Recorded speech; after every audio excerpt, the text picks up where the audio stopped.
बिस्मिल्लाहिर्रहमानिर्रहीम। अस्सलाम वालेकुम नाज़रीन, मैं हूं महरीन सब्तैन और देख रहे हैं आप मेरा यूट्यूब चैनल। और अगर पसंद करें तो सब्सक्राइब करें ताकि लेटेस्ट न्यूज़ जो मैं आप लोगों के साथ शेयर करती हूँ वो आप तक पहुँचे। अच्छा नाज़रीन, एक नया जो मामला सामने आया है जो मैं आपके सामने रखना चाहती हूँ। मैं चाहती हूँ कि इसके ऊपर हम एक डिबेट जो है वो ज़रूर ओपन करें और आप लोग भी अपनी राय बताइए। पहले तो मैं आपको ख़बर दे देती हूँ। ये ख़बर है मानसेरा से, जहाँ पे हज़ारा यूनिवर्सिटी है, एक वेल नोन यूनिवर्सिटी है। और यहाँ पर एक बड़ा ही स्ट्रिक्ट डिसिप्लिनरी एक्शन लिया गया है और वो एक्शन है कपड़ों के हवाले से। ये कपड़े सिर्फ ख़वातीन के, लड़कियों के नहीं बल्कि लड़कों के, मर्द हजरात के कपड़ों के हवाले से भी है। और ये लागू किया गया है न सिर्फ वहाँ के स्टूडेंट्स पर बल्कि फ़ैकल्टी मेंबर्स पर भी। अब ये ड्रेस कोड क्या है, मैं पहले ज़रा आपको वो बता देती हूँ। उसके बाद मैं आपको बताऊँगी कि असल वजह क्या बनी इसके पीछे और क्या कोई बड़ा स्कैंडल है जो सामने आया, कुछ ऐसी बातें हुई। जी हाँ, ऐसी बातें हुई हैं। मेरी कुछ लोगों से बात हुई है जो वहाँ पर पढ़े हैं, हज़ारा यूनिवर्सिटी के जो स्टूडेंट्स हैं उनसे मेरी बात हुई है और वहाँ पर उन्होंने जो बातें बताई हैं वो मैं फिर आपके साथ ज़रा शेयर करती हूँ। लेकिन उससे पहले मैं ज़रा ड्रेस कोड आपको बताती हूँ, क्योंकि आपको मालूम है कि कॉलेज लेवल तक तो ज़्यादातर स्कूल कॉलेजेस में यूनिफॉर्म होते हैं। ए लेवल्स के बच्चों के लिए उस तरह की स्ट्रिक्टनेस नहीं होती, लेकिन एफएससी लेवल तक होते हैं। उसके बाद जैसे आप यूनिवर्सिटी में आते हैं तो फिर ड्रेस कोड जो है वो इस तरह से हमारे जैसा एक यूनिफॉर्म होता है, वो वाली चीज़ जो है वो नहीं रहती है। और उसके बाद बेसिकली आप कोई भी नॉर्मल ड्रेसिंग कर सकते हैं। और यूनिवर्सिटीज़ में हम देखते हैं कि बड़ा एक कंपटीशन, एक फ़ैशन शो चल रहा होता है। अब ज़रा ड्रेस कोड की तरफ पहले आते हैं। यूनिवर्सिटी में ड्रेस कोड जो है वो अब ये डिसाइड किया गया है। फ़ीमेल के लिए पहले बताती हूँ कि ख़वातीन जो हैं वो हैवी मेकअप नहीं कर सकती हैं, ज्वेलरी भी वो नहीं पहनेंगी, जीन्स, टाइट्स, टी शर्ट्स नहीं पहनी जाएंगी और उसके अलावा अबाया और चादर जो है उसका इस्तेमाल किया जाएगा और इस तरह की चीज़ें, ठीक है जी। और बाल जो हैं खोलने ये भी अलाउड नहीं होंगे। तो ये जो है ड्रेस कोड ये सामने आया है। मैं एक दफ़ा दोबारा बता देती हूँ। अबाया जो है लेंगी, ब्लैक कलर का होगा, grey, dark blue without any decoration. Scarf होगे, दुपट्टा होगा white, black, dark blue, maroon. Shalwar kameez जो है वो होंगी और स्लीवलेस नहीं होंगी। दुपट्टा और चादर मस्ट है और आईडी कार्ड जो है वो पहन के आएंगे, ठीक है। ये ख़वातीन के हवाले से हो गया। जीन्स टी शर्ट्स को ना कर दी गई है, शॉर्ट शर्ट्स को, टाइट्स को भी ना कर दिया गया है। हैवी मेकअप, ज्वेलरी मना है। हैवी हैंड बैग्स भी जो है वो मना कर दिए गए हैं। अच्छा, उसके बाद ज़रा आ जाते हैं लड़कों की तरफ। वो ड्रेस पैंट्स पहन सकते हैं, ड्रेस शर्ट्स पहन सकते हैं, ड्रेस शूज़ पहन सकते हैं, सॉक्स पहन सकते हैं, शलवार कमीज़ क्लीन पहन सकते हैं, प्रॉपर्ली प्रेस्ड हो, वेस्ट कोट पहन सकते हैं। अच्छा, उसके बाद मना उनको क्या किया गया, ज़रा उस तरफ आ जाते हैं। जैसा कट ऑफ जीन्स होती है, शॉर्ट्स होती हैं, वो नहीं पहन सकते। स्किन फिटेड जीन्स भी नहीं पहन सकते।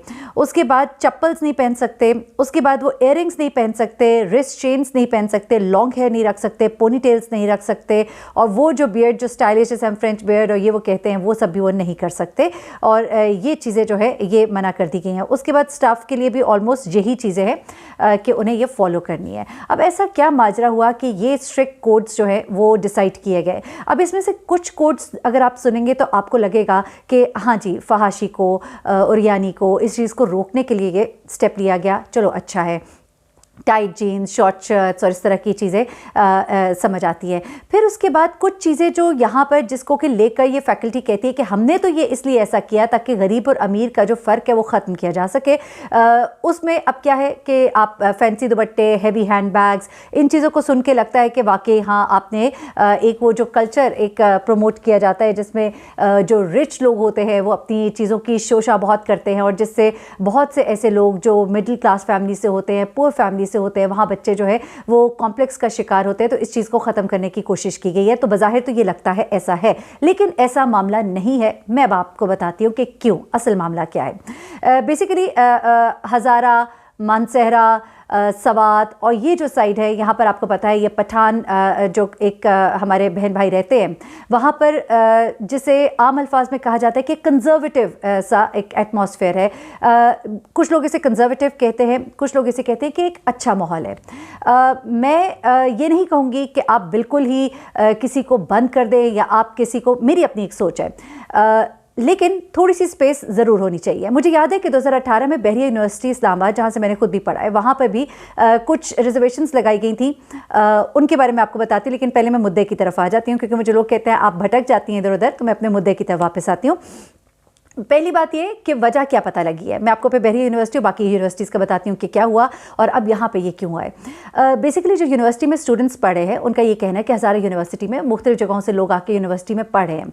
अब यहाँ का जो एक कल्चर है, यहाँ पर लड़कियाँ जो है वो ऐसे घरानों से ताल्लुक़ रखती हैं कि वो चादरें लेकर आती हैं, लेकिन जब यहाँ पर कुछ ऐसी लड़कियाँ भी आती हैं जो दीगर शहरों से हैं, दूसरे शहरों से आई हैं, और उनका जो एक ड्रेस कोड है वो उनके लिए शर्मिंदगी की वजह बनता है। ये मुझे कुछ वहाँ पर पढ़ने वाली बच्चियों ने बताया। उनका ये कहना है कि जब यहाँ पर इस तरह के ड्रेसेस पहने जाते हैं तो उनको देख के कई दफ़ा हमें शर्मिंदगी होती है। अब कुछ पेरेंट्स का ये कहना है, कुछ पेरेंट्स ने जाके बाकायदा टीचर्स से ये शिकायत की है कि हमारी बच्चियां जो हैं, हमने उनको जिस माहौल में पढ़ने के लिए भेजा था ये वो माहौल नहीं हमें लगता, हमें ये चीज़ें नहीं पसंद है, चाहे 1 चाहे 2 चाहे 10, हम ये चीज़ नहीं बर्दाश्त कर सकते कि हमारे बच्चे जो है वो इस एनवायरनमेंट में पढ़ाई करें। नंबर 1 एक ये मसला हुआ। कुछ वहाँ पर बढ़ती हुई दोस्तियाँ जो हैं वो चीज़ें, वो कल्चर वहाँ का नहीं है। आपने देखा होगा मालूम जब्बा में जब लम्स के यूनिवर्सिटी के स्टूडेंट्स जो है वहाँ पर गए और उन्होंने थोड़ी सी पार्टिंग की, डांसिंग वगैरह किया, जिसके ऊपर बाकायदा एक्शन लिया गया और बाकायदा तौर पर उनके ऊपर ऐसे वो जो दफ़ात लगाई गई वो इस तरह की दफ़ात थी जिनके बकौल फहाशी को फैलाने के वो मुर्तकब हुए। तो ये बेसिकली एक ऐसा रीजन है, बल्कि मैं कहूँगी पूरा पाकिस्तान ऐसा है, लेकिन वहाँ पर बहुत ज़्यादा इस चीज़ को ऑब्ज़र्व किया जाता है। वहाँ पे आप ख़वातीन को देखेंगे चादरों में, दुपट्टों में, वहाँ पर इस तरह पैंट शर्ट्स जीन्स में घूमना जो है वो कॉमन नहीं है। और यहाँ इस्लामाबाद, लाहौर, इन जगहों पे, कराची में ये चीज़ें बर्दाश्त की जाती है, लेकिन वहाँ पर ये चीज़ बर्दाश्त नहीं की जाती। तो बच्चियों में भी एक रिजेंटमेंट थी, उनके पेरेंट्स में भी थी। फिर उसके बाद कुछ ऐसे वाक़यात हुए जिनमें कुछ फ्रैंकनेस जो है कुछ मेल स्टूडेंट्स की तरफ से लड़कियों के साथ ज़्यादा हुई, जिसकी वजह से कुछ लड़कियों ने बहुत बुरा मनाया इस बात का, जिस पर उनको ये कहा गया कि ये तो नॉर्मल सी चीज़ है, ये तो यूनिवर्सिटीज़ में होता है। और उन बच्चियों को ये चीज़ सख्त नापसंद हुई और उन्होंने इस चीज़ की भी शिकायत की फैकल्टी को। मैं आपको याद दिलाऊँ कि 2012 में एक इसी यूनिवर्सिटी का एक बड़ा स्कैंडल सामने आया था, और स्कैंडल में एक स्टूडेंट जो यहाँ से पढ़ रही थी और जब वो पीएचडी करने यूके गई तो वहाँ से उन्होंने लेटर लिखा बाकायदा एचईसी को, और उसमें उन्होंने कहा कि यहाँ पर हरासमेंट होती रही है, यहाँ पे ख़वातीन को, लड़कियों को, फैकल्टी जो मेंबर्स है, जो ख़वातीन है, उनको तंग किया जाता रहा है। जिसके ऊपर फिर बाकायदा जब कमेटी बिठाई गई तो पता लगा कि ऐसा है, क्योंकि जब ख़वातीन फैकल्टी मेंबर्स हैं उनको बाकायदा तौर पर उनसे सवाल जवाब किया गया, उनसे पूछा गया, तो फिर ये बातें सामने आई कि वाकई फैकल्टी के अंदर ऐसे लोग हैं, सीनियर्स में ऐसे लोग हैं, स्टाफ में ऐसे लोग थे जो हरासमेंट की वजह बनते थे। लेकिन इस पर यह बात हुई कि वही खातून जिन्होंने ये लेटर एचईसी को लिखा था उनके खिलाफ एक्शन लिया गया कि उन्होंने डायरेक्ट एचईसी को लेटर कैसे लिखा। तो ये तमाम मामला इस यूनिवर्सिटी में होते रहे। तो फिर उसके बाद एकदम से कुछ चमकगोइयाँ ये भी हुई कि यकीनन कोई ऐसा मामला सामने आया जिसके बाद अब ये बड़ा स्टेप जो है ये लिया गया है। लेकिन अभी तक जो मेरी मालूमात है कोई ऐसा बड़ा मामला जिसमें कि बाकायदा हरासमेंट के हवाले से कोई रिपोर्ट किया गया वो नहीं है। लेकिन अंदर जो स्टूडेंट्स हैं, मैं आपको ये भी बता दूँ, अंदर जो स्टूडेंट्स हैं उन्होंने कंप्लेन की है कि ऐसा हो रहा है। बहुत से लड़के जो हैं उनके जो ड्रेसिंग कोड्स जो थे उनके ऊपर एतराज़ात तो थे ही, लेकिन बहुत बेहतर माहौल है। मैं ये नहीं कह रही, जैसा का मैं आपको बताई थी अभी बहरी यूनिवर्सिटी में 2018 में ये कहा गया कि 6 इंच डिस्टेंस रखा जाए। फिर ये कहा गया कि कपड़ों के हवाले से वहाँ पे जब मैं भी पढ़ी थी तब भी ये था कि वाइट लड़कियों को पहनना ज़रूरी था और लड़कों की ब्लू पैंट्स और वाइट शर्ट्स होती थी जैसा कि उनके कॉलेज के अंदर होता था। लेकिन वाइट में भी लोग बड़े बड़े फैशन कर लेते थे, यानी कि सिर्फ वाइट होना चाहिए, चाहे वो बरीज़े हो, चाहे वो पैंट्स हों, शर्ट्स हों और इस तरह की चीज़ें। लेकिन अब उन्होंने ड्रेस कोड के ऊपर भी स्ट्रिक्टनेस की, तो उस वक्त बड़ा एतराज़ उठाया गया बहरी यूनिवर्सिटी के कराची, लाहौर, इस्लामाबाद के कैंपसेस के अंदर। तो ये एतराज़ उठाया गया कि ये पुलिसिंग की जा रही है, और अभी यही चीज़ है जिसके ऊपर अब कहा जा रहा है कि यहाँ पर भी जो स्टूडेंट्स है वो बड़ा प्रोटेस्ट कर रहे हैं कि ये तो हमारे से बड़ी ज़्यादती है, हम एडल्ट्स हैं और हमें इतना ज़्यादा जो है दीवार के साथ लगाया जा रहा है, ये जो फैकल्टी वाले हैं ये हमें हरास कर रहे हैं। लेकिन मेरी अपनी एक ज़ाती राय है, आप ज़रूर मेरे साथ कमेंट बॉक्स में आके शेयर कीजिएगा कि किसी हद तक ये दुरुस्त है, ये सही है, अच्छा है, ठीक है। आप पढ़ने के लिए वहाँ जाते हैं, फ़ैशन शो के लिए नहीं जाते, लेकिन कभी कभी दिल करता भी है तैयार हो। तो आप क्या समझते हैं कि ये जो स्टेप लिया गया ये ठीक है कि नहीं? इसे ये कहते हैं राइट विंग एक्सट्रीमिस्ट और वो वाली चीज़ें हो रही है, और तालिबान वाला वो जो एक कल्चर है उसे प्रमोट किया जा रहा है। तो do you agree with me or not? I guess के बहुत बेहतर है, बहुत से लोगों का पैसा से कमतरी से भी बचाएंगे और पढ़ाई पर ज़्यादा फोकस होगा, फ़ैशन पर कम फोकस होगा। एनीवेज़ बहुत ज़्यादा भी स्ट्रिक्ट नहीं होना चाहिए, लेकिन थोड़ी चीज़ों के अंदर मैं समझती हूँ इनमें से आधी चीज़ों के ऊपर भी अमल कर लिया जाए तो बहुत है। मुझे मेरी इन सप्ताह को इजाज़त दीजिएगा, अपना बहुत ख्याल रखिएगा, अपनी दुआ में मुझे भी याद रखिएगा। अल्लाह हाफ़िज़।